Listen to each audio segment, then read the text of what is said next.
kid who games and writes catch Yeah, but do you see how fastest. that's intuition? That is, I am. I just said that. I Yeah. said just parking aside the intuition of just something feels wrong here, which you should follow your intuition. You should actually do that. If you say the COVID vaccine is running out, feels like it's coming out too fast, and there's too many celebrities telling me to do it, I'd like to take a pause. That's good. That is, you are allowed to do that. I believe in intuition. But hang on. Let me respond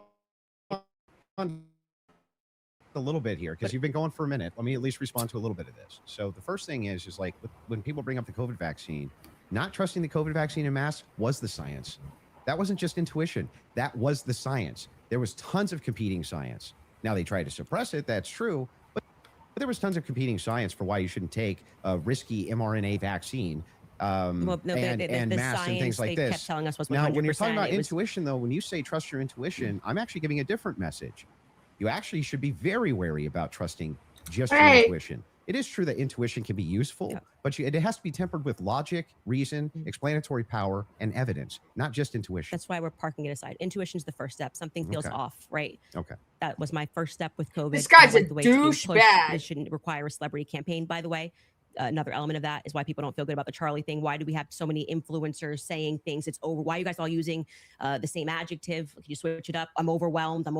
Like, chill. Like, you could say, I found some parts compelling. I think this should go. I found some parts compelling. Maybe we should, see at the trial. That would be Don't you think Fed slop's a buzzword for the counter industry? But everyone on the same day of watching this trial, which was, I would say, not overwhelming at all. Nobody came in medium, right? No one came in like there were some interesting aspects. This was a little suspect. But I do think it's enough to go to trial. They all came in like they were passing away and we're going to die from being overwhelmed. Well, they're trusting their intuition. Okay. Well, actually, in that scenario, they're looking at the preliminary hearing and have a reaction to it. It wasn't their intuition. But like I said, parking aside, just getting to the substance, parking that aside, aside just a general intuition that sometimes might be second messages. Then we look at the filings, which came from the defense, and they were requesting an extension saying, we have gone to the prosecution and we have requested all of this stuff in discovery. Yes, you are saying that you took Lance's phone, okay, and that you collected his phone on September 11th and that you sent it off or whatever. You took a picture of the text messages and we are being given these text messages to review. Crucially, Kathy Nestor said, I have not even been given access to my client's phone during this hearing. She said, I haven't even been given access to my client's phone. She can't tell you, as a part of their discovery request, it's not enough to say to me, Candace, I just got a text message from Candace. And I say, I didn't send that text message. Maybe that's what her client's saying. We don't know because we're not at the trial, right? Maybe he didn't send those messages. Could there be someone who logged into his Discord? Could there be someone who logged in to his Apple? George could be sending text messages right now. We are married. He has every login that I have. And remember, he's up for a death sentence. So if I'm able to sow reasonable doubt with common sense, he may come during the trial, and when they actually have to address these points, say, I did not write those messages. I was here. Lance, my boyfriend, was logged into my phone, logged into my Apple ID and my iCloud sending messages. I know that we have the capability because my husband does it. He has the capability to send messages from my phone. It is not convincing to the public when, for whatever reason, the FBI combined with the SBI, it was not the prosecution's fault. They made that clear during that hearing, would not allow them that discovery request to be able to see where did that message come from? Because you're saying my client was here, right? I want to know if that message actually was generated from his iPhone when he was waiting to retrieve his, rifle, hoping that the pooch doesn't have a bad sniffer, like just weird messages. I want to make sure that, yes, it was actually him. He was holding his phone and his boyfriend didn't just log in to his computer when he was home. Lance was his boyfriend. That is a crucial fact here. That discovery was not met by the time I got to preliminary hearing. So I remain unconvinced by these text messages. Just as you feel convinced by them, I feel unconvinced by them. Okay.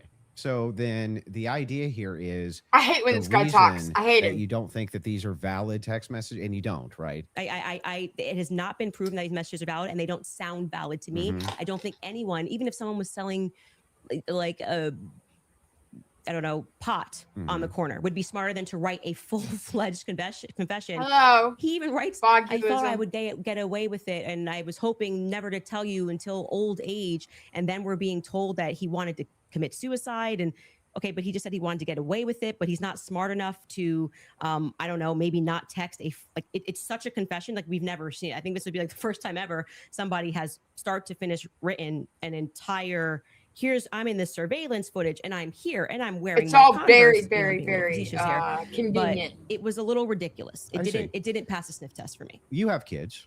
And you love them more than anything. I do. If it was the case that you thought that your kid was innocent, wouldn't you be out telling everybody and their brother that you? Not if you're paid off by the fucking feds. Not if he's a patsy. Maybe recant and say, "Hey, he didn't actually confess to me. He didn't actually. None of this happened the way that the state is presenting it." What would have prevented the parents from testifying? Well, two things. I can answer that. And if you watch my show, I keep telling you it's not vibes. So right after the shooting happened, Lance Twiggs, the FBI put him into a safe house they paid for.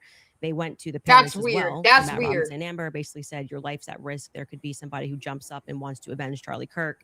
And, we're going to watch you and into a federal safe house. Are you being serious? What happens next is that Donald Trump's gone, dude. He's been taken over by aliens. Maybe not as honest as they thought. And how do you know any of that? So you gotta watch the show, right? Yeah, no. How did you know that? I had a source within the Robinson family. You have a source. An anonymous source, of course. Well, what is she supposed to do? Fucking dime him out? Are you kidding me? This guy's such a fucking douchebag. He's an idiot. No, I don't find it to be reliable at all. It's just a source. I'm just doing what the prosecution What you're doing is a cool story. It's not cool. Well, you must have hated watching the preliminary hearing. You're giving us a cool story. Wait, you're saying that according to your sources, that the reason that the parents haven't recanted any of this. Recanted what? They have no statement from the parents. Wait, I just want to make sure that if it was the case, it was being reported in mainstream media that your father came to you and said, "Hey, is this you? What's going on here?" And then he and one of his buddies. What is this guy not understanding? If he's paid off, he can't do that. Be like, no, that's not what happened. That isn't what happened, though. You're just wrong on this. Okay, maybe I'm paraphrasing. What am I wrong on? What is your? Sorry, just so I'm clear. Where is your evidence that the parents turned him in? Well, no. I didn't say that. You said there's the mainstream media. I said with a sheriff friend. Yes. But the father did confront him. The father confronted what? Tyler Robinson. And where did you learn this? That the Tyler confronted him? That's part of the official documents. Our fact checkers can pull that up. But yes. But I'm saying, when you say official documents, do you mean you saw this on CNN or you saw this play out in the hearing? No, this was one of the things that I went through and fact checked pre-debate. Are you talking about like the charging documents? I think it was it could have been in the charging documents, but we can pull them up. No. And yes, are you disputing this? Do we have that in the back to pull it up? I can already tell you what you're talking about, the charging documents, because this is where we had to figure out where this story came from, because everyone was operating on the assumption that Matt Robinson turned him in. I like his podcast. Until we got to the preliminary hearing and we understood, like I said, even for that, when you are charging someone, you can use hearsay. It's all probative, right? Sure. Nothing. So they didn't have statements. It's not like Matt Robinson, even though he was interviewed that night. Amber Robinson was interviewed that night by a Fed, separate rooms. Tyler Robinson was interviewed by a Fed. They did not produce statements saying, my son did this. I believe my son did this. But what happened was they did interviews, but also the crucial person here who you just brought up is Mike Mitchell. Mike Mitchell is the biggest unknown in this entire case. Everyone keeps saying they heard from Mike Mitchell this, they heard from Mike Mitchell that. So when the person wrote up the report that night, and it was Brian Davis who wrote up what became the charging document, he after they transported, I know, right? Just presenting his ding dong from the Washington Sheriff's County office, big dick energy, up to I think it's Salt Lake City. I think it was 4 a.m. in the morning that they got up there. He then writes the what becomes a charging document. So he's basically saying, we all spoke to a bunch of people, and here's the information that we got. Right? We've not seen that. So it could have come from Mike Mitchell. Mike Mitchell could be saying, I don't know how this negates the point, though. Why wouldn't the parents? The point, because you don't have a statement from the parents. You are going. Why wouldn't they just correct it's not correcting. That doesn't negate the point. The point is that we now got the preliminary hearing. If the parents were the ones who said, I'm turning my son in because he's guilty. I didn't say they turned him in. I think you're talking about the over. You said it's been the narrative. Everybody's known this. The narrative initially, which I think you agree with. He's saying, why aren't they speaking Matt against Robinson it? Knew his kid was guilty and turned him into the police station. What actually happened in terms of Sheriff Brooksby, who was present there and gave a press conference, what happened was this Mike Mitchell character essentially peer pressured him. And we can get a fact check on this. We can find Sheriff Brooksby's press conference. And he said, you know, they know it's you and you're going to come in peaceably, or people are going to be banging down your door. He was a undercover cop, which I don't like that. I don't know what he did undercover. It's very hard to find anything about Mike Mitchell, but he worked with them for 20 plus years, the police officers. The reason why Tyler Robinson knew him was because he lived nearby and he was also his Boy Scout leader. How does this negate the parents could write this second? And by the way, if you had the evidence, address that point. I'm just saying that your first point, which is that the parents did this. Yeah. We don't know that the parents. I didn't say that they did ever. Never well, you're quoting the parents as having said. You said that Matt Robinson said that his kid was, you say, involved. I don't want to misquote you. Confronted him about confronted him. Yes. And I'm telling you that we have not seen any evidence that that is true. We can fact check that. Okay. Because we do have evidence. And I'm saying it's the charging doc, which could have been derived from a statement Mike Mitchell said. Two things I have already in the back. One is the charging doc, and the other one is a video of Kathy Nestor saying she hasn't seen Tyler's phone. Okay, we can run Kathy to go back, and then just to go backwards to Kathy first in court saying she didn't get her client's phone. Yeah, and then I think we'll go to the if you're okay with that thing not in dispute. These are all things that are not even disputing. Okay, so we don't have to show it. We never get my door's to the thing open, that I am disputing. Well, I was just providing an answer. We were coming back in from a break because you were talking about the text messages, something that you felt was concrete. So it was just my rebuttal to you that it's not concrete because they haven't had a chance to actually answer that. He was abandoning the pro-Jewish, pro-Israel thing. Again, the state saying these messages are real. You don't get the discovery on these messages just yet. She will during trial. They will actually Don't discover you the think messages. that would make their case fall apart if it was the case that they weren't able to actually pull the data off the text messages? Do you think the prosecution would go to court with fabricated text messages? It's called winners and losers. They may not be fabricated, but by the way, as what they are saying, like I said, if there was somebody logged into his phone, they may not be fabricated. That's the point. So let's get to the they just could be somebody else. The parents fact check. So I was saying, right? I believe what you're talking about was derived from the charging doc, which was signed off by Brian Davis. Let's see if that's correct.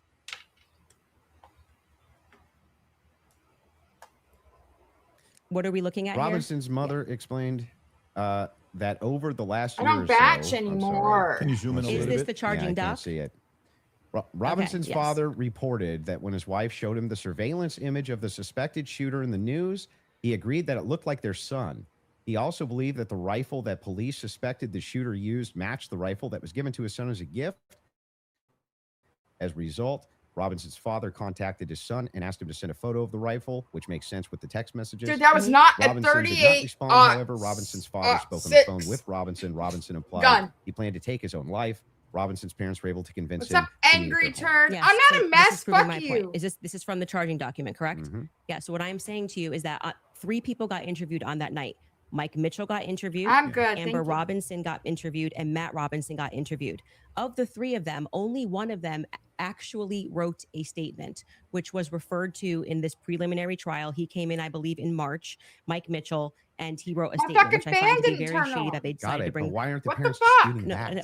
Well, first off, that's the question. First off, the parents are not going to ever play in court, play to the cameras in court when they have a legal team that is going to be advising them not to speak to the court because your son could go to prison forever. But they're playing to somebody else who's your source. I'm not going to address that. They're playing to someone else who's your source, but won't go publicly tell the media this is not true. Well, what I did not say to you that I just said I have a source, so I want to be very clear. And take it from somebody who is involved and permanently sued. When I have to take my lawyer's advice, I mean, there's so many things that I want to respond to when people are speaking about. Yeah, but it's the source which would get the information to you, but wouldn't just go to the media and be like, actually, that's all wrong. Fucking true. I am telling you that you would find broke my van and told me to turn it on to the media. This mother, especially when your son is was up for death. If I thought that my kid was in any way, shape, or form going to be up, you couldn't shut me up. Or my wife, she would be like, that's not true. That's ridiculous. There's no possible, that never happened. Not if they're threatening These your people life. are lying through their teeth. They'd be public whether you like it or not. Yeah, that's for you and your wife. But when a judge issues a gag order in a case and your son is up for death, and your lawyers could be advising you that if you say anything, you could blow the case, you would have a more responsible consideration. I see. And we're speaking opinion here. You're like, well, I wouldn't care. I'd violate it, and I'd violate the judge's orders and see what would happen. If you have a source, violates a lot. violating it with them. I I'm not speaking to a source, but what I am saying to you is speaking just relevant to what this is. We have not seen any proof that statement that is included in this charging document. I think it is highly likely on the basis of the preliminary hearing that all came from Mike Mitchell. And Mike Mitchell would be a part. He's based saying, on the statements of it's him saying the parents told me this. The parents could dispute that. That's going to come down the line, right? They're going to be able to seat the parents.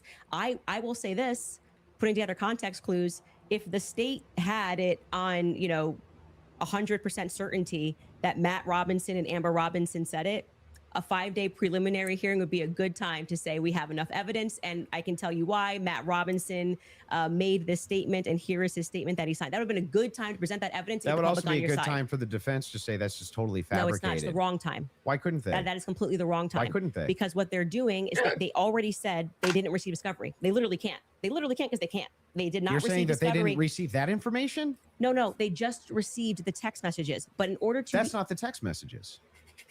The probative information. Yeah, we're talking about the information that we just reviewed. That's not the text messages. They never presented it. The state never put it on. Yeah, they didn't. The defense could easily still have presented this. Yeah. No. They could have said they're no. No, they're not allowed to. Are you sure? In a preliminary hearing, yeah, the defense is engaging with whatever evidence the state decides to put on. They did not put this on as evidence. Brian Davis was up there. So they're not allowed to present anything? They're responding to the state's evidence. I'm asking, are they allowed to present anything? No, she just said no. If there was a conspiracy that they could prove right then and there, would they present that in one of these hearings? No, it wouldn't be the right time for that. I disagree. I think that they not only could do it, but they would do it. In fact, when I talked in depth with my attorney, they said that's exactly, if you had actual evidence that there was fabrications by the feds, that's exactly when you would introduce that. So when in the document that they filed yesterday or a couple of days ago, the appropriate, like what you're doing at this stage of the hearing is the state is saying we have enough evidence. Yep. I don't have the time, the attention span,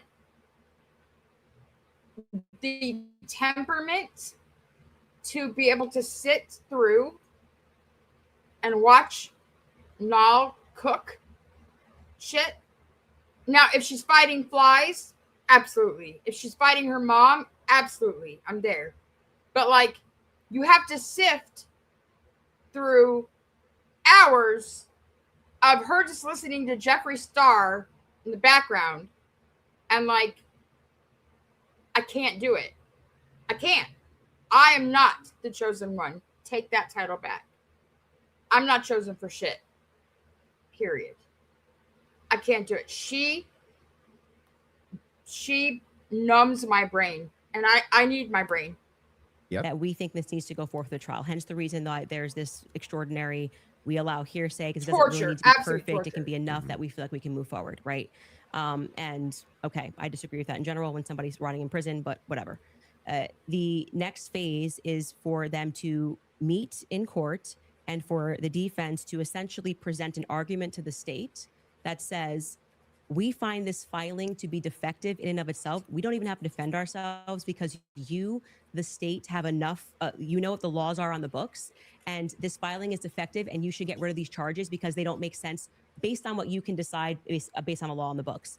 So then that's why they then file the dismissal, right? So in the dismissal, what they're doing is they are engaging, and this is what was widely misinterpreted. Well, yeah, they're engaging as though as it's a hypothetical. If this is hypothetically true, then so they're saying all of these charges. I'm not disputing any of that. So that's what you're asking. Why you're saying could they just what I'm asking specifically is like who could shut parents up who are like, no way, there's no possible. This never happened. This is ridiculous. On a trial they would be shouting it on CNN. They would be shouting it from the rooftops. They would be losing their minds. And you're like, nope, the gag order would be enough to keep them quiet.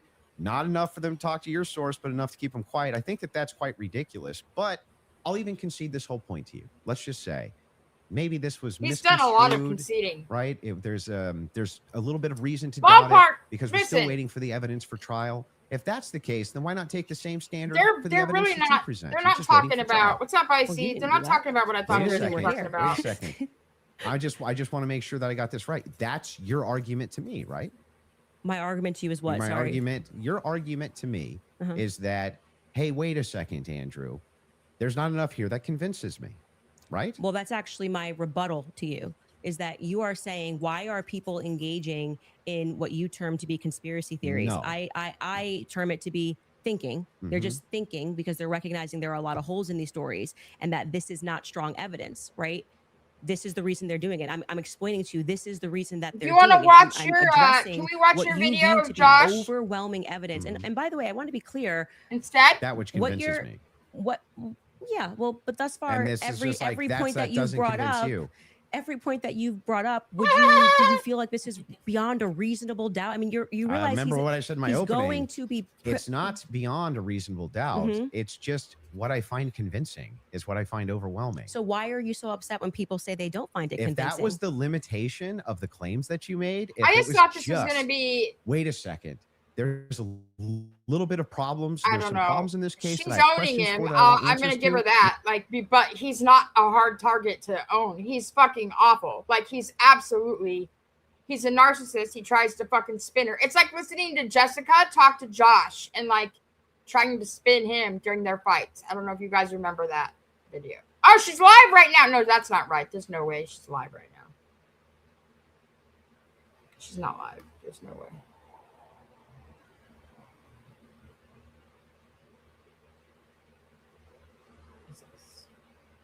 Upcoming. Look at all these. Look at all this. This is a fucking lie.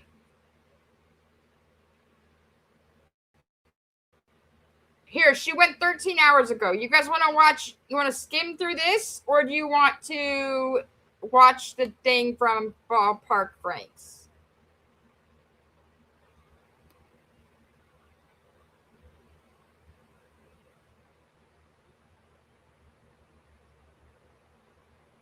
The thing from Ballpark Franks like literally made me cry so hard. Hold on. Where are you at? Where the fuck are you at in this list?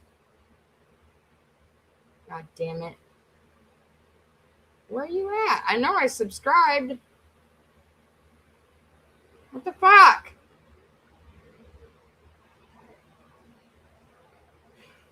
Jesus. Ballpark Franks. Am I missing it? Oh my god, I'm so tired. Oh, for fuck's sake.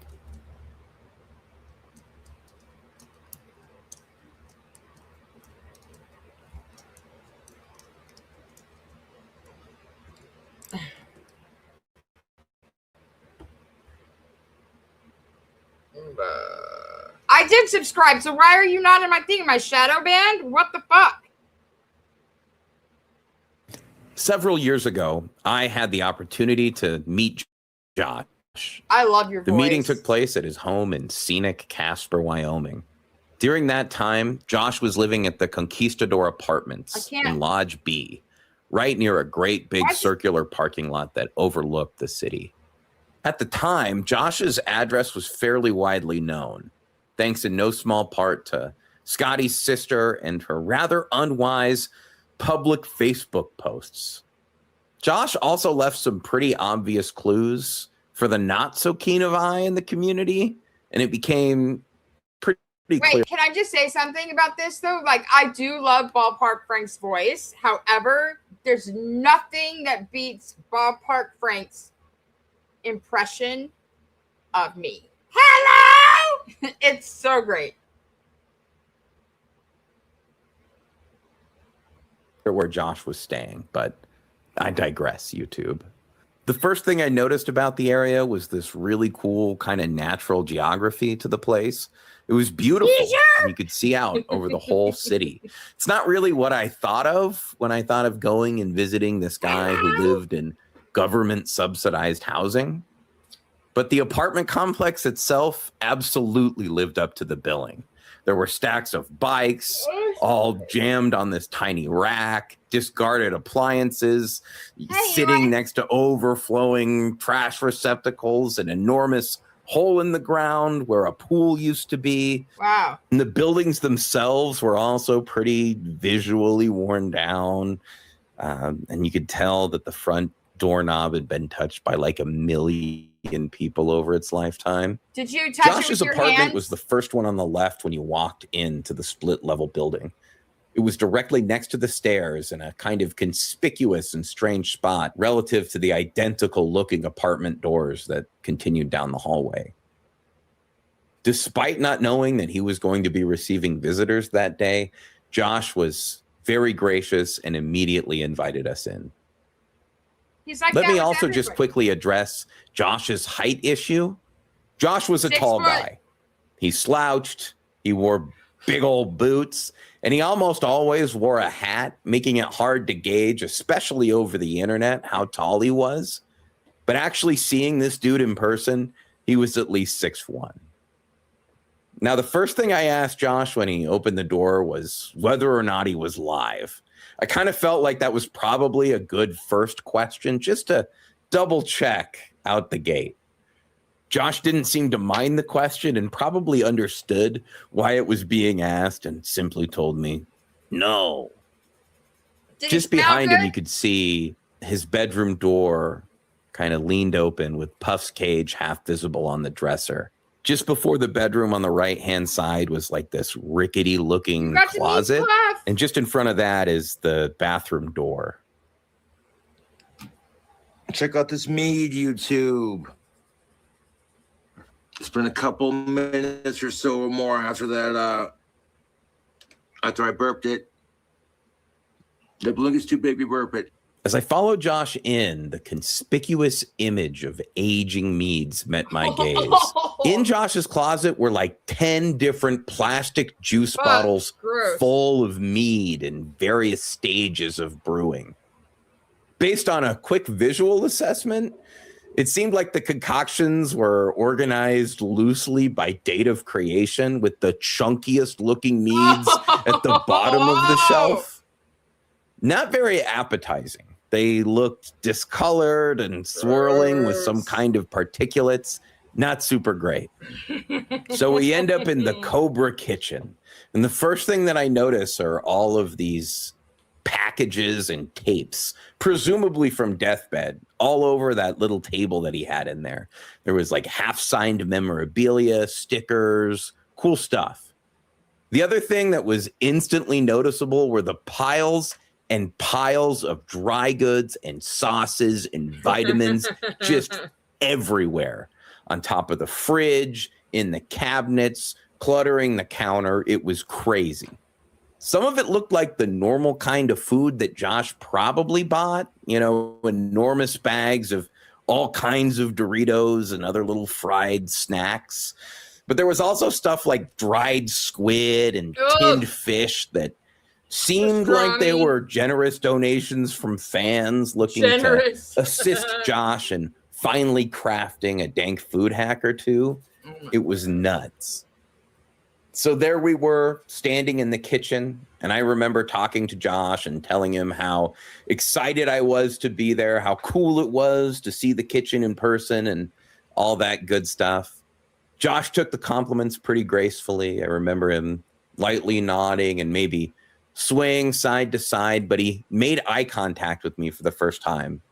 After a little bit of back and forth, I asked Josh about the meads that I saw in the closet. "You want to try some?" Josh asked, clearly a little excited by the idea. I told Josh I'd think about it, and then we went out front so Josh could smoke. As we stood out front, I talked to Josh about how cool it was to see him and how stellar the view was, all the natural beauty of the area. You want some bread? I gave the deer some bread. You are so pretty. Oh my goodness, there's another one. Oh. I got some Wonder Bread. Anarchy. Josh would nod and seemed maybe a little disinterested, but he always would try to keep the conversation going if it stopped. After about 10 minutes or so, we headed back inside.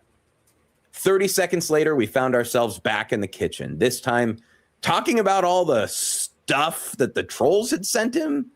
There were things on the floor, hamster bedding, little bundles of firewood, things like that. And we had a little bit of back and forth about the trolls. I remember asking Josh if I could have some of the bundles of firewood because I was camping at the time. And Josh was super grateful to get rid of them. So it was kind of a win-win there. Eventually, Josh would ask me if I wanted to try the mead.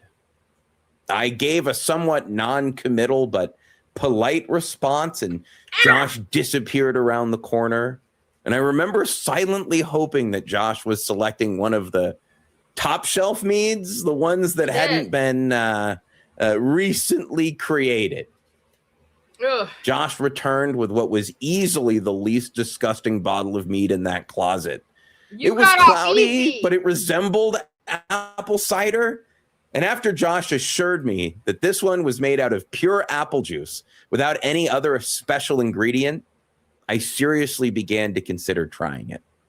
I mean, this was the best chance I was ever going to get to taste this stuff. You guys are too much. And it seemed like a control mead. Probably the best opportunity to avoid serious damage if I were ever going to try one of these things. If it hadn't been Josh Saunders himself offering this to me, I probably wouldn't have consumed it. Oh, hell no. But here we were. How do you tell the boy no, I remember lifting honestly? the Jack Skellington goblet to my nostrils and inhaling, not sure of what to expect. But YouTube, the mead smelled really good. Ugh. It smelled exactly like a store-bought mead. Oh. That was enough for me. I tipped my head back and I supped the good-smelling mead from the goblet. Ugh. It tasted great. What? It tasted like a B+ mead that you'd find at any upscale yuppie store. Wait. I was genuinely shocked and let Josh know how sincerely good. You said it tasted great, but you gave it a B+ rating. Why not give it an A+ rating if it tasted great? Or am I not understanding how they rate mead? Explain that to me. Good, I thought it was. I looked over at Josh and it was clear he was observing my taste test with some measure of concern. As I continued to offer my praise, I could see a faint smile kind of growing on his face, and it was clear he was pretty stoked about getting such good feedback on his mead. After a few beats, Josh leaned forward, looked at me directly in the eye, and said, "I need to go take a shit." Josh immediately left the room for like 15 minutes. And I can hear him in there slapping his knees in the bathroom, singing to himself, "Fuck the trolls, fuck the trolls." For real? During that time, I just kind of aimlessly wandered through his living room. And the place looked surprisingly dark for having a fairly large out-facing window. All of Josh's items seemed to be somewhat organized, but everything was covered in dust. Hey, is that when you had and the it reminded me of visiting like my childhood bedroom that I hadn't been to in a couple of years, where everything was like put in a certain spot, but none of it had been touched. Just before Jessica, he had Sean a appeared to be placed rather conspicuously just me. across from the Cobra throne. And it seemed like he was getting moved a lot more than the other stuff as he had a lot less dust on him. Josh left the bathroom and immediately took his place on the Cobra throne in front of the PC. And I could see him clicking through what appeared to be dozens and dozens of tabbed up Safari windows. Josh tried to hold a conversation, but he seemed pretty interested in whatever he was doing on his computer, and the conversation kind of stalled out. I kind of waited around awkwardly until it was time to go to Josh's room and meet Puff. As we walked into his room, I was very surprised to see just how clean it was. The bed was made, the walls were fairly clean, the floor was spotless without a single article of clothing on the ground. Josh's closet door was open, and one could easily see that every single one of Josh's shirts and pants were neatly folded in that closet. Wow. It wasn't long after that we thanked Josh for his time and left. There are a lot of people who have visited Josh over the years, and universally, every account that I've ever heard was very positive for both parties. See? Josh's mead was good, and before I tried it myself, I would have told you there was no possible way it didn't taste like sludgy yeast. But here we are. If you had the opportunity to meet Josh, I'd urge you to share your story. People only really leave us when we stop talking about them.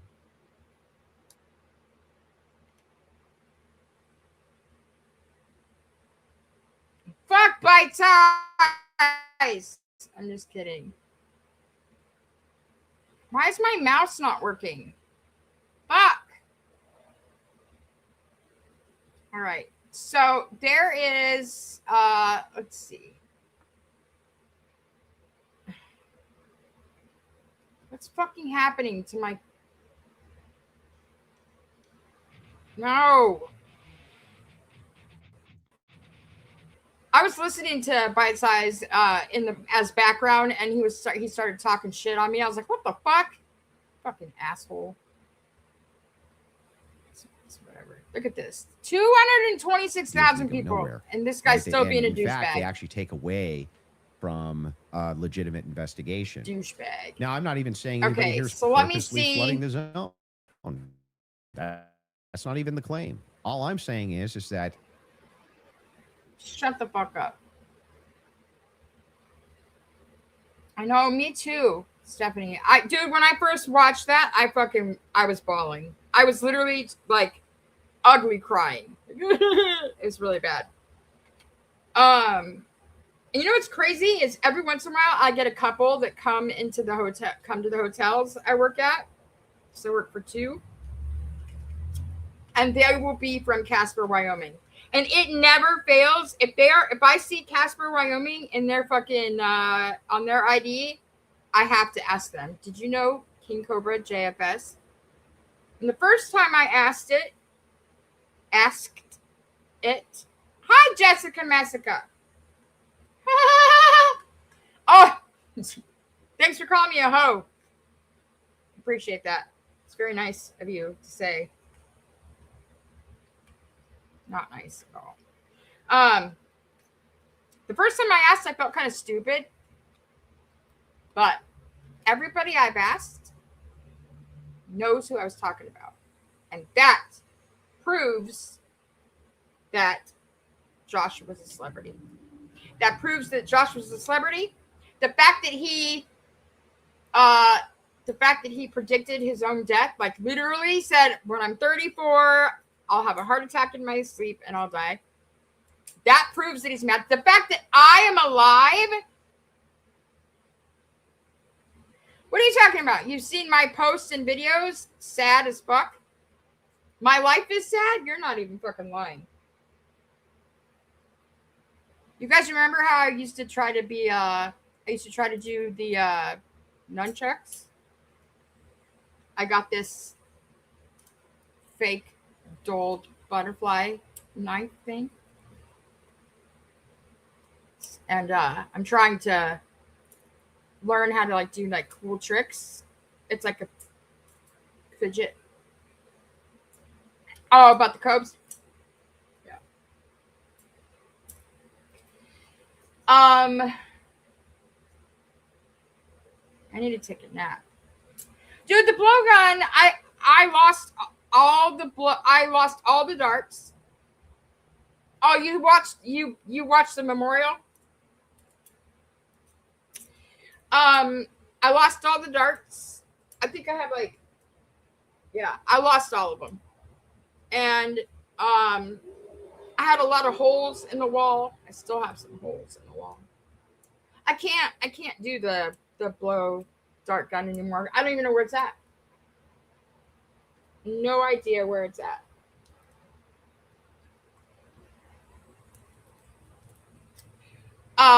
The blow gun was awesome. The nunchucks I thought were pretty awesome as well. But you know what? Oh, the bed bugs. Yeah. The bed bugs. Dude, I fucking slept on an army cot. All the way up until... When did I get that bed? I don't remember. I think I slept on the army cot for a year. Because I was terrified to get bed, or that they would come back. I just wanted to burn the house down, but it's not my house to burn down, so I couldn't do it. Let's see. I wish I had... Oh, yeah. Yeah, I did. I wish I had Prepper stream and teach us survival skills and techniques. Sneed, let me explain something to you. Let's say something happens and we got to go off the grid, right? I am going to be dead.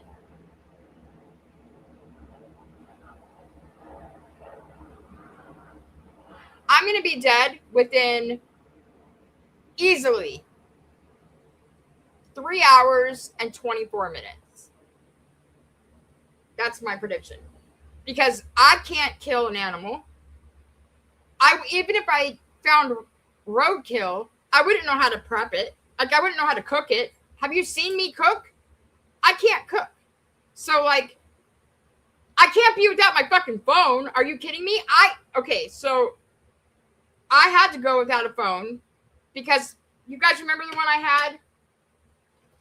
Where is it at?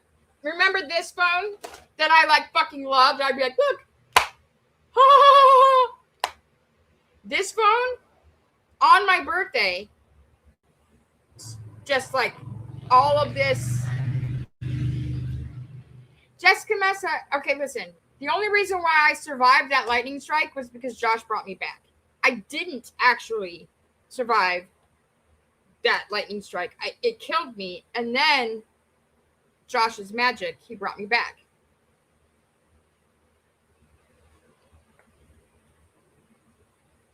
Now, so I had to go without a phone. No, I can't do that. Everything, not for real, Steph. Not for real. No, it's because, so my chin is a lightning conductor. It's like, it may as well be a lightning rod. So, like, if I go out in the storm, I did a live when we had a Haboob 2 nights ago. And you want to see the video? Yeah, no, I'll show her the memorial video because I have that somewhere, I think. Do I have that video? I do have that video, but I think I can't play it because it got copyright struck because of the trolls. Because fuck the trolls, guys. Fuck the trolls. Yeah, this is the memorial. I wonder if I can.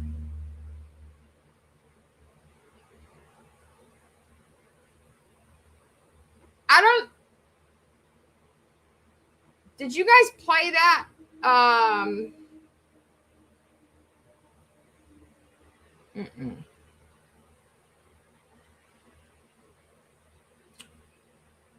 It's not.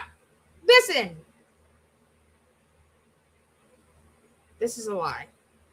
You played it during the live. First of all, I don't endorse that because you guys were not nice to me at all, and you got false information from people. But we're not going to talk about that.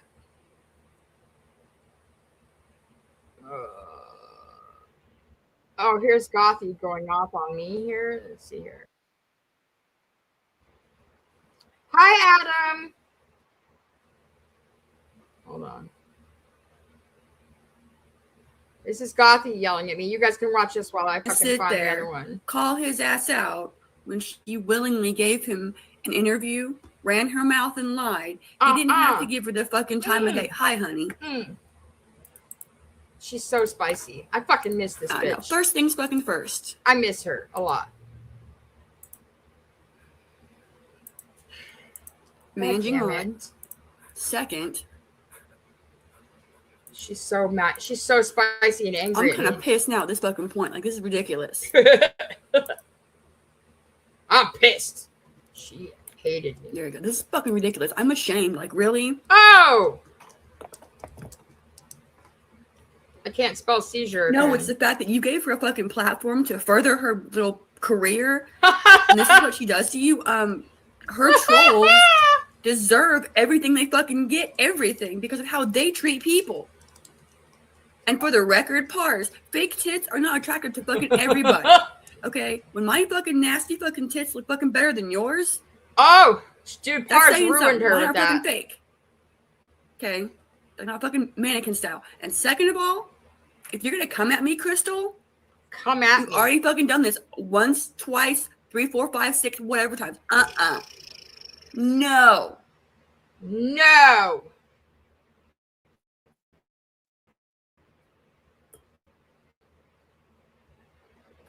You can have the link if you want. It's there. Lies. You could have ran her through the damn mud and edited. You could have easily edited that video. You really could. And you could have ruined her. You could have wrecked her. You could have fucking who knows God. What. But you didn't.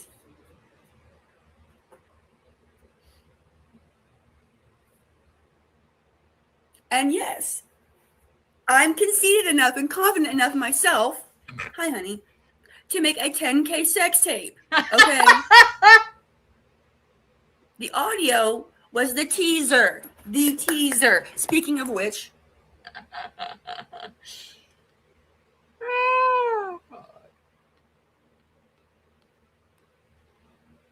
Okay. You ready? No, shut up, Gothy. Be quiet. Can you guys see it?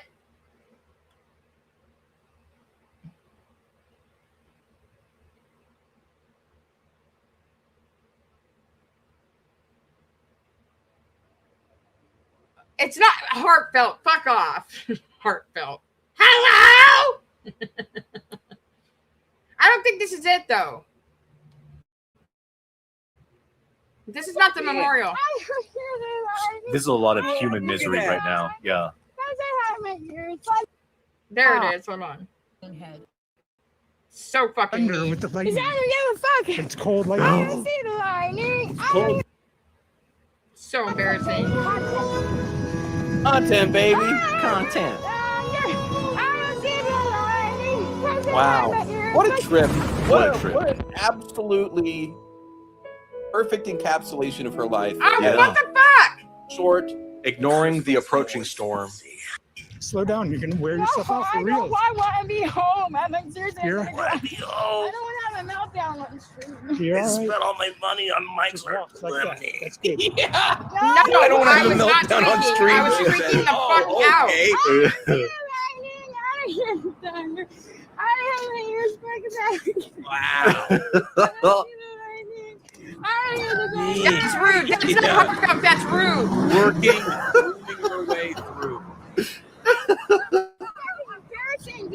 Stop the stream. Stop the stream. Stop the stream. Stop the stream. Eddie, stop it.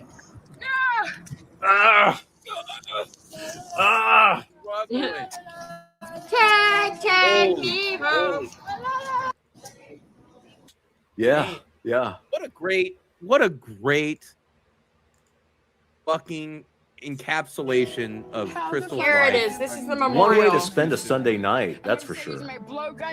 Yeah. Yeah. Yeah, it was Sunday, wasn't it? That was a Sunday night. That was a school night. We stayed up for that one. So good. Yeah. Well, you know, she's gone forever. Very sad. Yeah. Gone but not forgotten. Not forgotten. Crystal Wobbles. Crystal Wobbles. Pranked her streams a lot. That was one of the best parts of her little StreamYards thing. Like, crap. What a time. What a time. You will be missed. Wow. You got struck by lightning. You're dead. A pile of ashes and a big shin bone. Just a big chin bone. Yeah.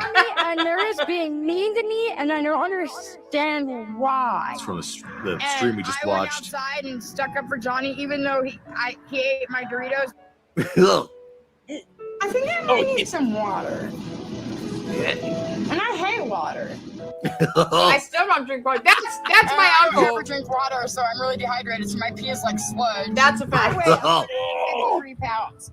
And it's all in my fucking feet and ass. It's about to storm like those lightning.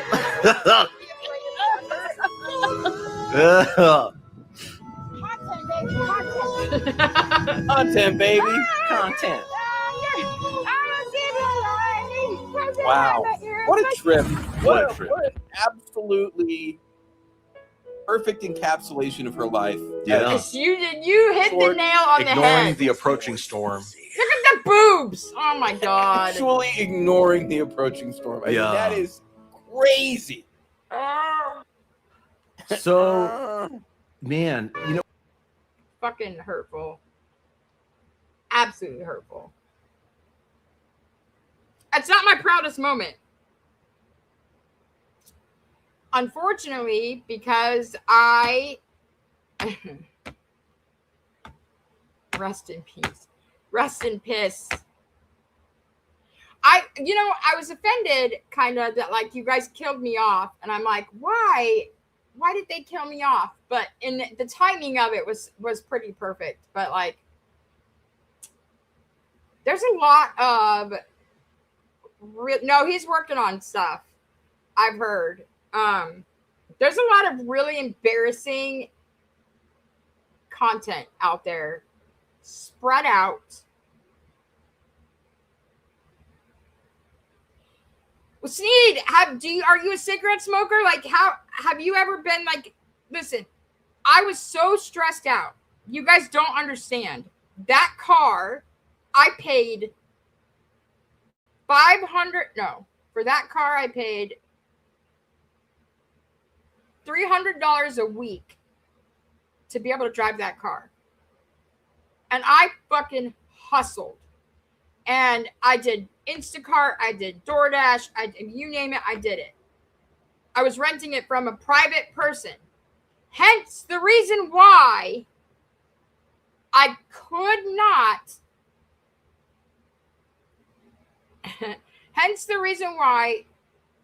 not just leave the car there. There was only one key. You have to have the key in order to tow it. I couldn't lock it up and take the key. Like, it wasn't my car. So I didn't feel comfortable leaving the car there until I got a hold of the owner of the car and got his permission or asked him what he wanted me to do. I was doing the right thing. You guys were talking shit that I was just oblivious, and which I was on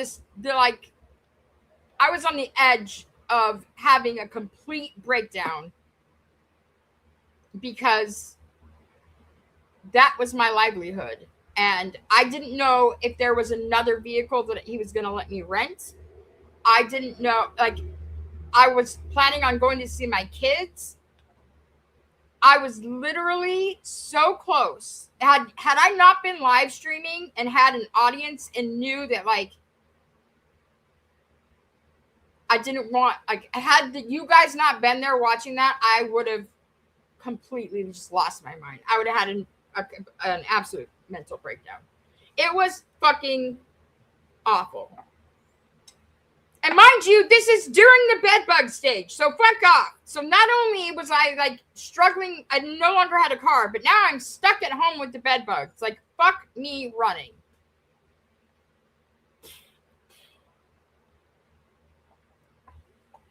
It's not fun. If you guys have any questions, you're free to ask them and I'll answer them for you right now. Yeah, it was. So that was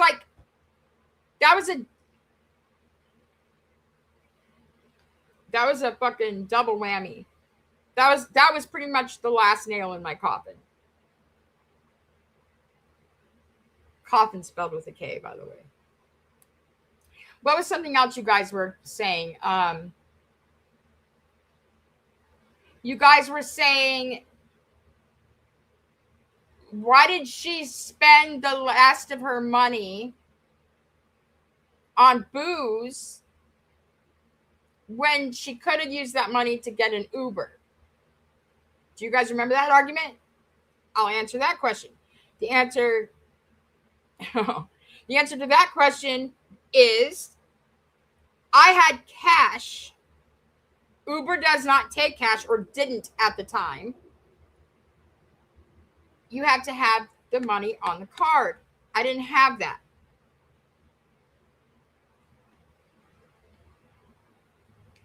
I'm not a home boy, ballpark. I'm a home girl. What would you do if I just stood up right now and just like flashed my vagina? I told you I'm a girl. You guys would probably say it's a fake vagina. That's not a real vagina. That vagina is AI.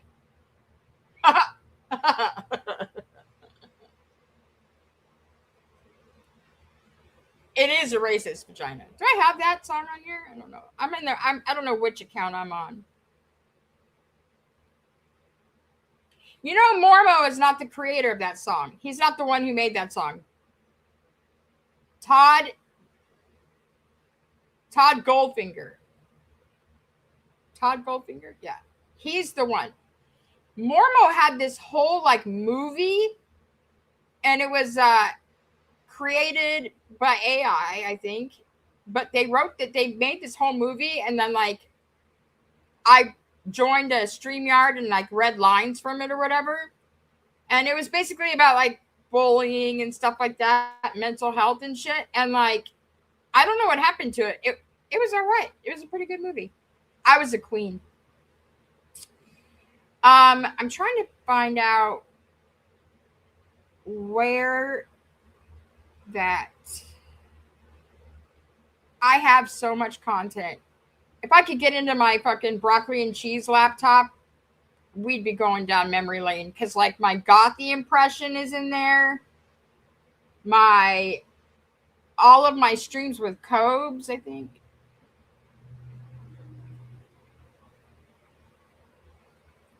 Here's the thing, Angry Turd. I resent being called racist because I prefer white partners. That is fucking rude. I don't eat black licorice either. Does that make me a racist? No. Black licorice is disgusting. So why would I eat it? I'm not saying black men are disgusting. I'm just saying, fuck you, N64. Don't you dare. My vagina. Okay, so we're not gonna have this talk. I'm not gonna get into this again because I made a New Year's resolution that I was going to conduct myself. I can't even get through the statement without laughing. I made a New Year's resolution that I was going to be more respectable.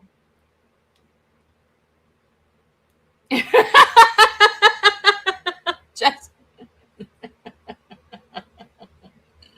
yeah, you have to keep it through. You have to keep it through the whole year, Steph. You can't just. It's not just like, okay, I'm just gonna be respectable for the fucking month of January, which is my birthday month.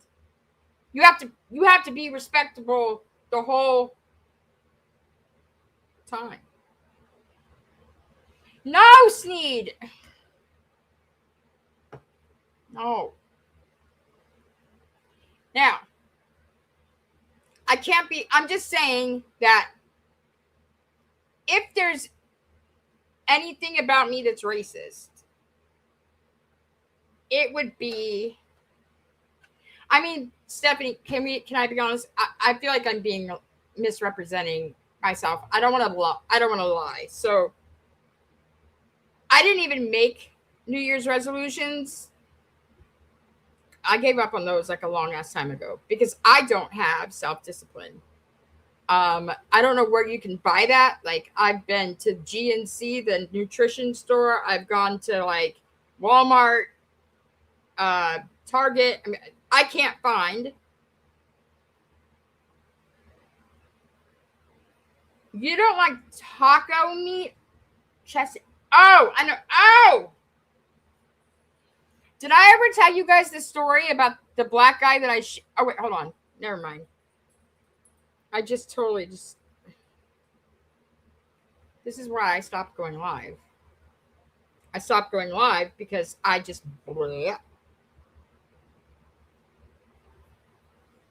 Nimrod? I'm a Nimrod. No, we don't need to continue. I didn't shoot a black guy. That's not what I said.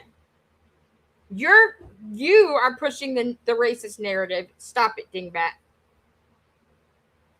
I don't think sharing that story is respectable.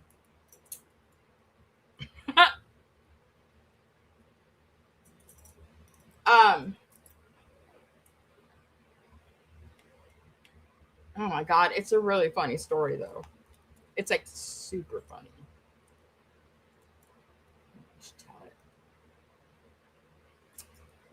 So when I'll tell it. You guys can't tell anybody. There's only 17 people watching this. Jessica gave me the pass. Oh my God. It's pretty bad. Okay, so after I got busted for hand jobs,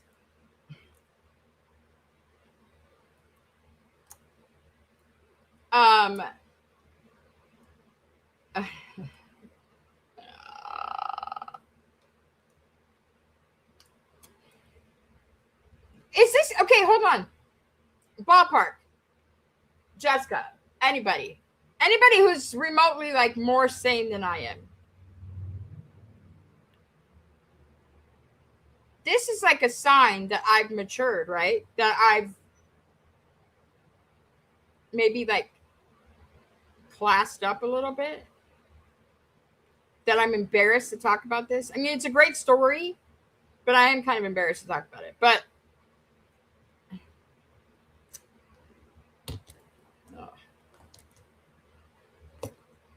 fuck it. So when I got busted and was homeless, but living in motels, right? I was too scared to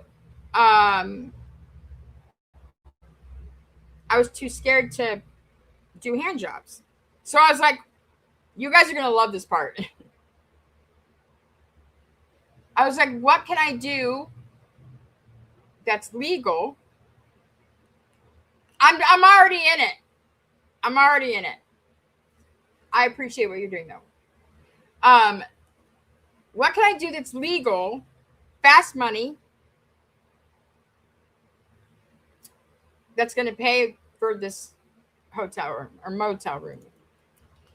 And I came up with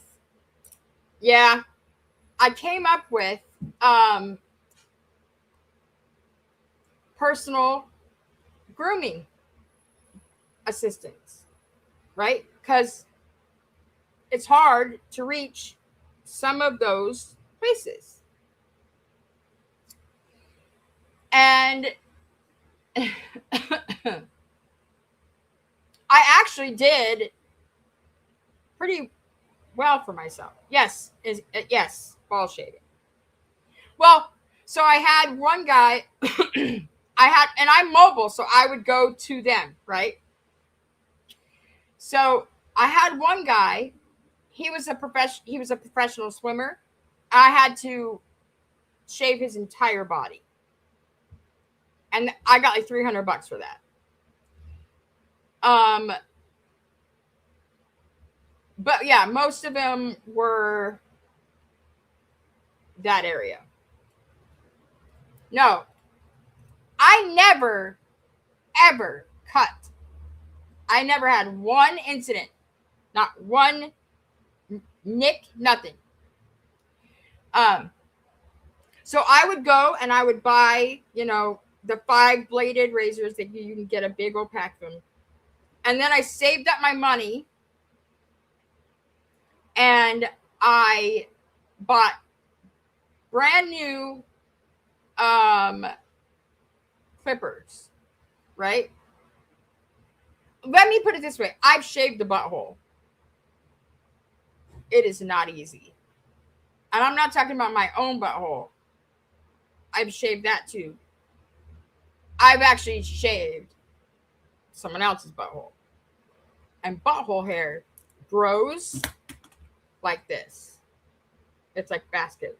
It's literally like your butthole has fingers and it's holding itself like this. That is butthole hair.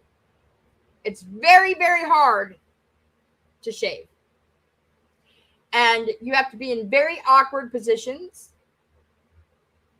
And I'm not gonna lie, I had a dude face down, ass up, and I did make a joke, and that broke the ice. And so, you know, but here is where, hey, Aaron.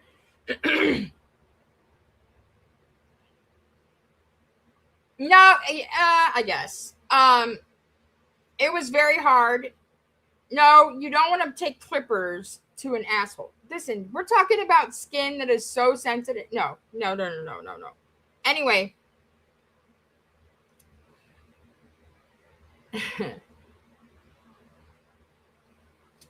So,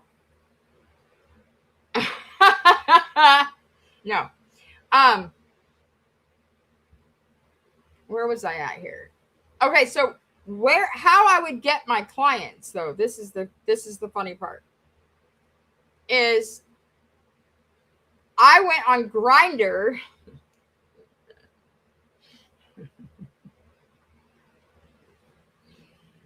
Posed as a tranny, and then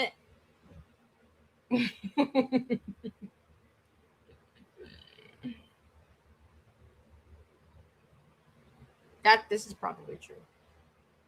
I wore gloves.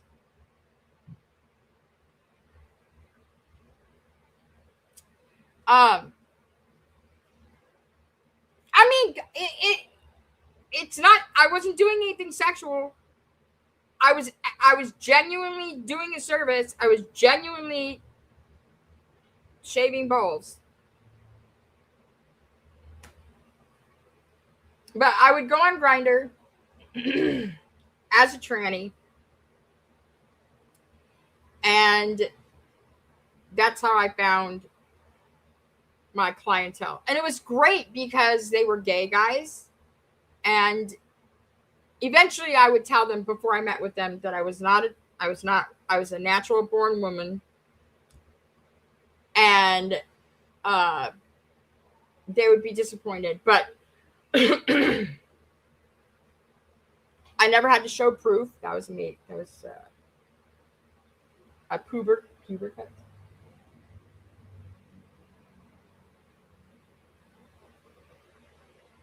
Yeah, I was cisgendered. And but yeah, so that's where I found I shaved the president of iHeartRadio. He pooped himself. It was weird. He had a little bit of an accident. I think he gambled on a fart, lost, didn't realize that he left a little bit behind. That was very, very, very that was very interesting. But and then like I'm in this situation where I'm like, I'm so grossed out, but like I don't want to make him feel bad about himself. Like that's not what I want to do. And men have very delicate egos. You guys do. You guys are delicate and dainty as fuck when it comes to your egos. You can't even lie about that. You're worse than females. So like I didn't want to like give him a complex. I didn't want to embarrass him. So I had to come up with a way to like just, you know, casually just wipe it. I had a lot of baby wipes on me back then. Totally do, Bob. Totally do. I didn't know. Sneed, I'm not to that. I'm not that kind of person. I mean, I'm kind of that kind of person, but not to that extreme. Like, so when I was in 8th grade, my best friend, she had a hot dog with ketchup and mustard on it, and she accidentally dropped it. And of course, it landed face down on her white jeans. And she was mortified. So what I did, because I'm a good friend, is I took my hot dog and did the same thing to my jeans. But the swimmer isn't the one who I did his asshole. That didn't come out right. I didn't do anybody's asshole. I didn't shave the swimmer's asshole. It was a different guy. A Mexican guy who was really, really hairy. Oh my God, and the butt crack? No, it's bad. Anyway, so I would always get a picture of the guy before I met with him. And for some reason, this particular time, I didn't get a picture. And when I opened my hotel room door, I went,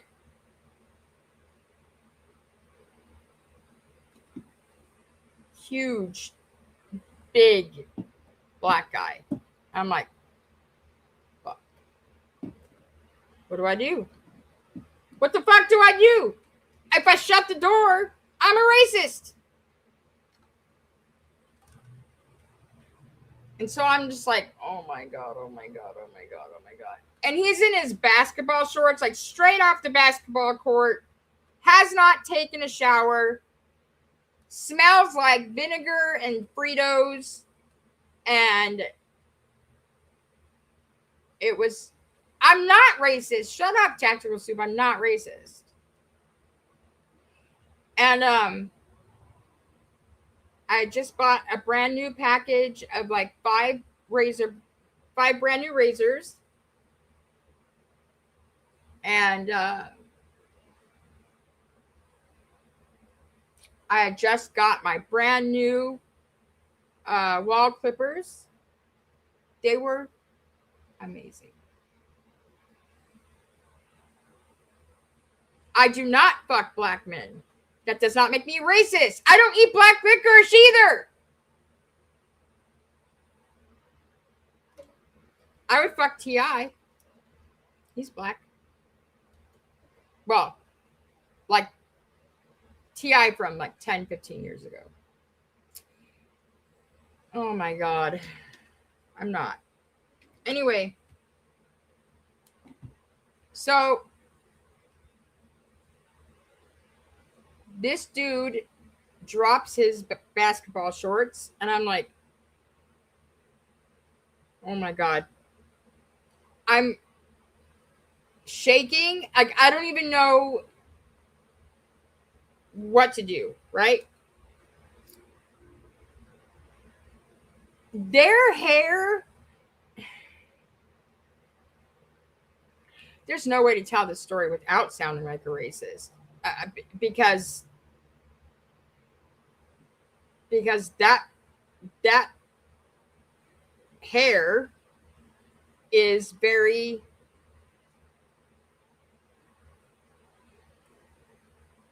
ethnic.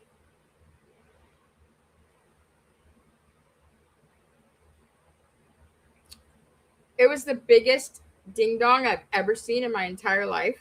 Like, it was huge. It was ashy.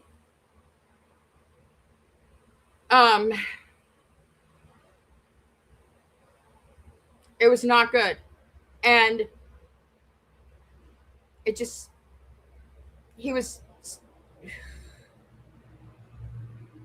I can literally smell it right now.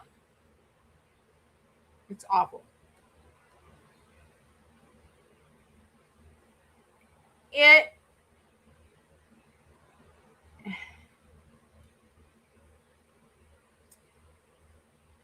I used every single one of my razors until they were jammed. They could not shave anymore. And I used my brand new wall clippers for like 4 minutes. Maybe 5. Maybe 6. And they broke. The clippers broke. The clippers got so jammed, and I was stopping and I was trying to clean it out, whatever, and then like I was oiling it. I was doing everything. I was reading the thing.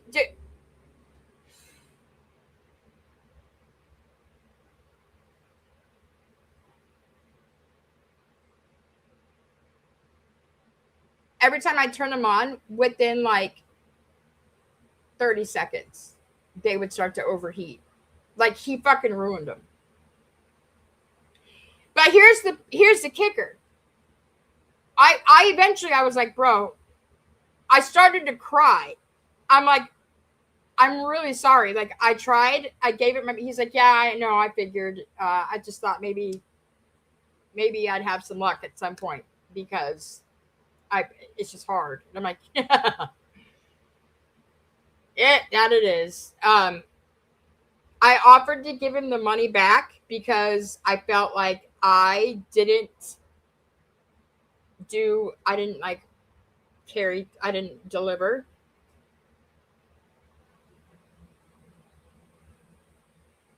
And his crotch looked like it had been, half of it had been in a horrific fight with a weed whacker or clippers. Nothing worked. And I didn't have like scissors, and that wouldn't have worked anyway, because here's the deal. The shorter you get the hair, the coarser it is and the tighter it curls. It did smell like electrical fire and Fritos and vinegar and pickles and eggs. No, I didn't want the D. That's one of the reasons why I will not fuck black dudes, is because their dicks are too big and I have a beautiful, tight little pussy and I want to keep it that way and I don't want to be stretched. I'm not into gaping. I'm not into fisting. No. I want it to be exactly, I do Kegels to make sure my shit is right and tight. And I don't want to be, no.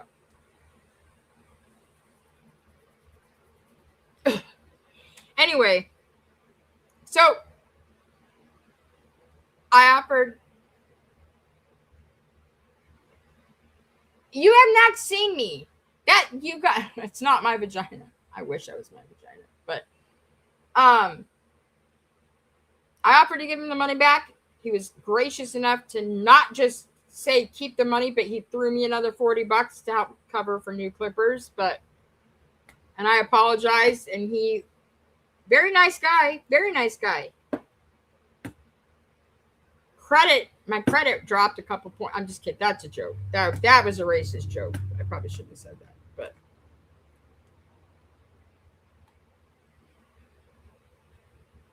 I love that you think that's my vagina. There is a pussy pic floating around and they think it's mine.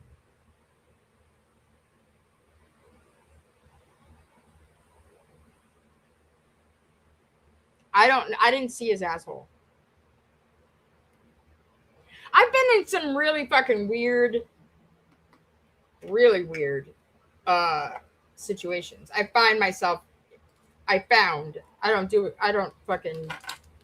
don't gallivant around the way I used to, but I have found myself in some very interesting situations and then decided to share them with the internet, which I probably shouldn't have done that. But what can you do? We were supposed to be watching the debate, and we're not watching it now. I don't know why. Oh, we got sidetracked. I have to take a nap before I have to go to work, which the old Gothy defense, that's not me. She had an OnlyFans. We saw her pussy. We could fucking compare. The picture you guys have, that's a beautiful pussy, and I would be honored. I would claim it. If it was mine, I would claim it. It's a very nice looking pussy.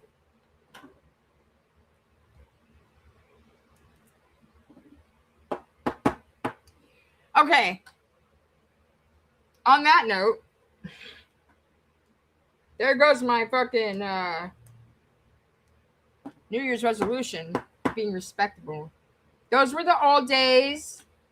I have found some self-worth. And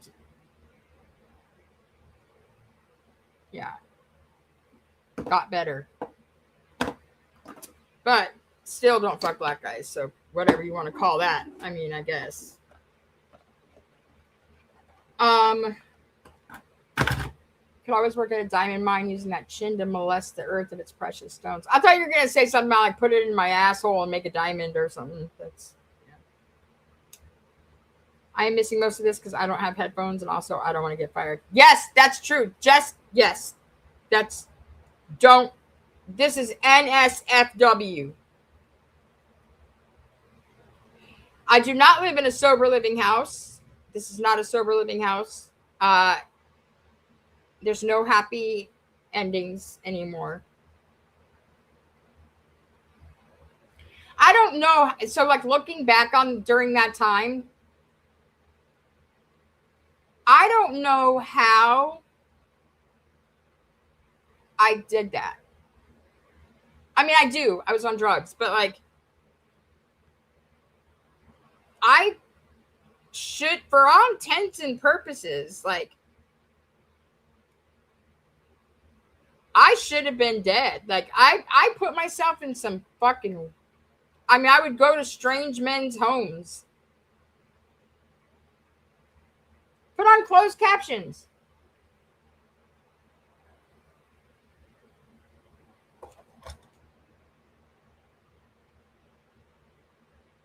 I've done some fucking weird ass shit, Sneed. I've done some, listen, I worked for the CARTEL without even realizing it because I'm dumb. Or I'm not dumb. I'm just, I'm dumb.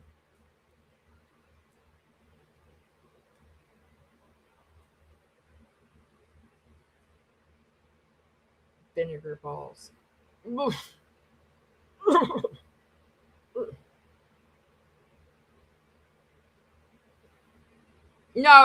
so yeah. I told a very, very high up member that I was going to cut his dick off and fuck his mother with it. I said that to like a very, very high up member who was also part of Border Patrol, which was crazy as fuck. I've seen some shit. I've put myself in some really bad situations for money.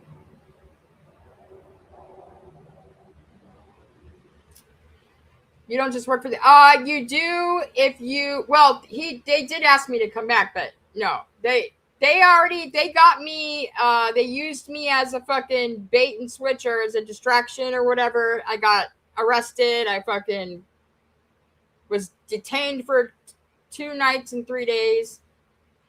Soup, I'm telling you what I'm telling you. I know what I did. You can believe it if you want to, or you don't have to believe it. I don't give a fuck if you believe it or not. That's what happened.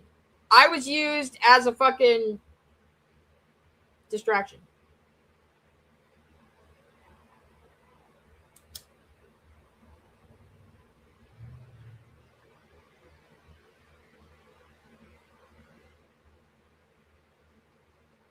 No, I only did it for like a month and a half. Because I was driving people. And it was the day that they tricked me into driving packages that shit went south really quick. Really quick. I was very scary. Very. Like packages like this tall and like this big around. In a little fucking Toyota hybrid. What are those things called? Toyota. What Prius? There was a point in time where that Prius I was driving was worth a lot of money. Because it had 2 big, tall, heavy bundles of drugs in the back of it.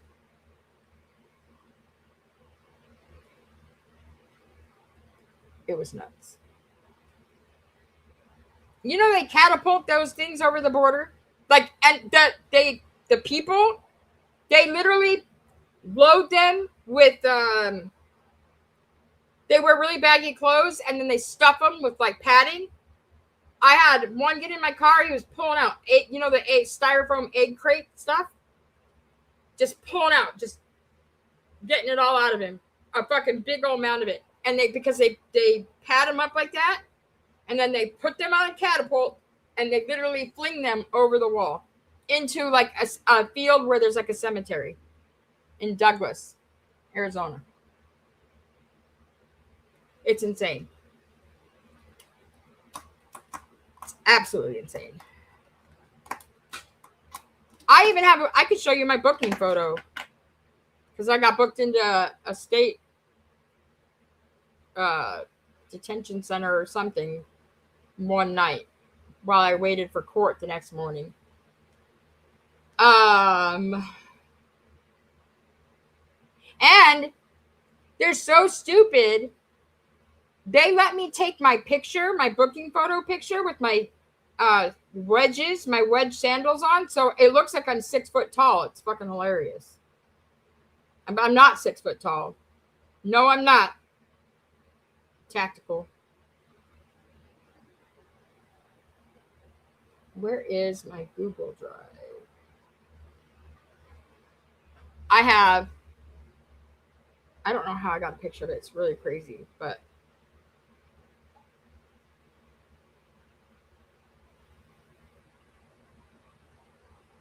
don't look at my weight because it's embarrassing. Hold on. Auto rotate. Come on, fucker. Let's see if you guys can see this. I'm crying. I've been crying a lot in this. Look at that. It says I'm 6 foot tall. I was wearing my shoes. Dude, they made me walk through an x-ray machine. Literally, I saw all my innards. I mean, my everything. I had to walk through it naked. And I'm like, why did I have to do the coffin squat? If you have that machine right there, you're trying to look at my butthole. That's what I said to the deputy. And I had that bitch laughing her ass off. Look at, this is what I used to look like. I was 23. Woo! Those are the good old days.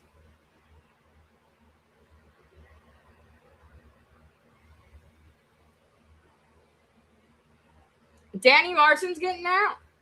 Daniel Larson. Oh my goodness.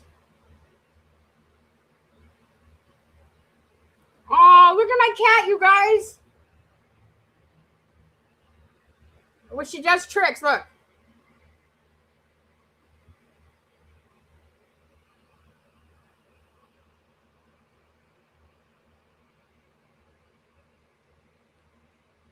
Girl. Look it. She's dead now. I love this cat.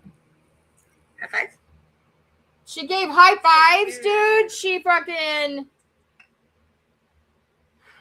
Man, that cat was amazing.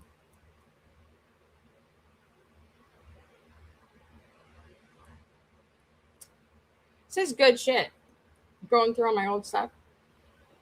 You can see your gal. Yeah, it's weird. Hi, Monica. It's so weird. The shit that you can see, it's crazy.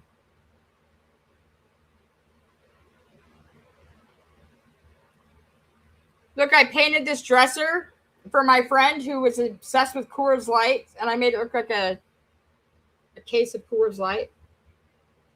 I'm pretty fucking handy dandy with my drawing and stuff. Let's see. Look how big this cat was. That's my 2-year-old. And that's how big that cat was. She was fucking huge. I need to get off this fucking live before I do stuff I shouldn't be doing. I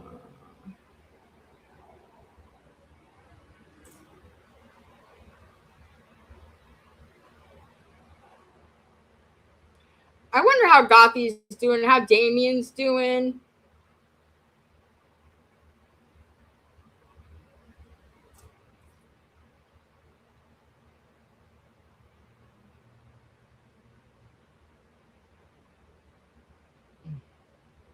Anyway,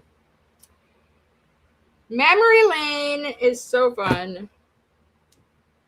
I'm going to go. Oh, my ear's ringing. I'm going to go and take a nap before I have to go to work because I'm tired as fuck. This has been fun. This is not what I intended to do. I wanted to watch the debate and then not tell stories about, hi, Sean, not tell stories about my bad days, my days of being bad. So stupid. Such a bad, it's living the wrong way back then, for real. But what are you going to do, you know? What are you going to do? In memory of Cobes, I'm going to play a video. And then I'm going to play my intro, but outro. No. Okay. Hold on. Yeah, I don't like being live because I have diarrhea of the mouth. And I just talk about shit that I shouldn't talk about because I'm fucking an idiot.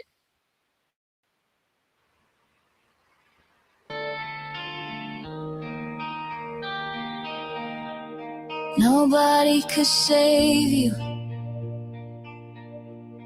You didn't want help. You lived how you wanted. You gave up on yourself. You knew how you lived was bound to take you out. Hell, you actually predicted exactly when and even how. We all watched knowing you drinking would end up being your undoing. There wasn't shit we could do, ain't no way to stop you, and we all knew it. And now you're gone. Can't believe it, but it's true. It feels so wrong. YouTube ain't the same without you. 10,000 people came together in your name. 10,000 people who are forever changed. Brought together by magic, wine crafting, rock star, food hacking, drink combo, mixing, traffic light changing, weather manipulating, animal loving, good smelling, got the bad boy living the life of a famous YouTuber who's waiting patiently to win the lottery without playing so he could finally build his clock tower mansion and live out his dream.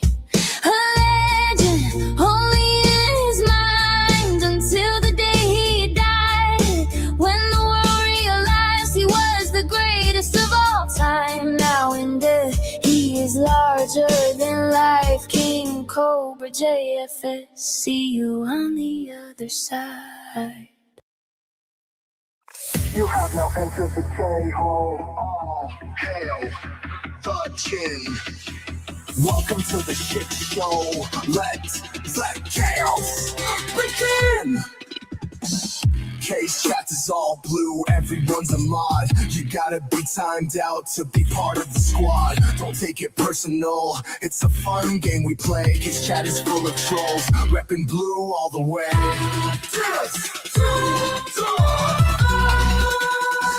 Yeah, you're in the K-hole.